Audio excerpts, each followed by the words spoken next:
Why is lung cancer so much more prevalent in the UK than in China despite the higher pollution and rates of smoking in China? Edit. Please read what I say about Japan and Korea as well. Everyone refuting Chinese statistics needs to explain those countries. Both have higher female smoking rates and similar pollution per capita. So I was reading this article link and they said that there were 300,000 cases of lung cancer globally per year and 6,000 were in the UK. And I thought to myself, well damn. The UK is less than 1% of world population, how do they account for 2% of lung cancer patients? Then the article goes on to say that this is in part due to air pollution. But I have lived in both China and the UK and well, the UK has clean air. Also about 40% of people smoke in China versus less than 15% in the UK.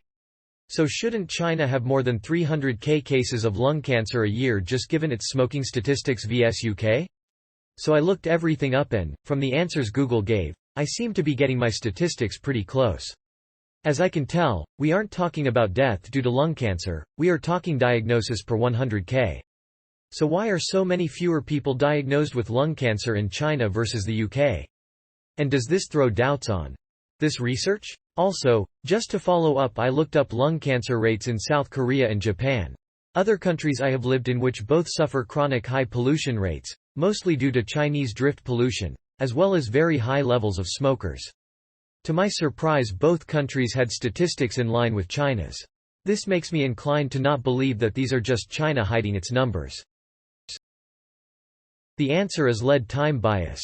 It takes decades for lung cancer rates to rise after a country begins smoking. In the United States, lung cancer was relatively uncommon prior to the World Wars. Smoking was also not common. However, a lot of young men became smokers after they went off to war, and then the habit came back with them.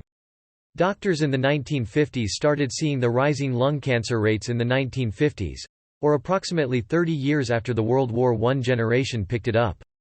Link. Unlike most countries, China did not start smoking in large numbers until the 1980s, and their numbers of smokers are rising while the rest of the developed world is slowly falling. Link. Perhaps unsurprisingly, China's lung cancer incidence is rising each year with no signs of falling. The pollution likely doesn't help, but that also is a leading indicator. China was still very agrarian 30 years ago. If you want to see what this past decade's pollution will have on lung cancer rates, you can't look at the population today. You have to look at the population 20 to 30 years from now.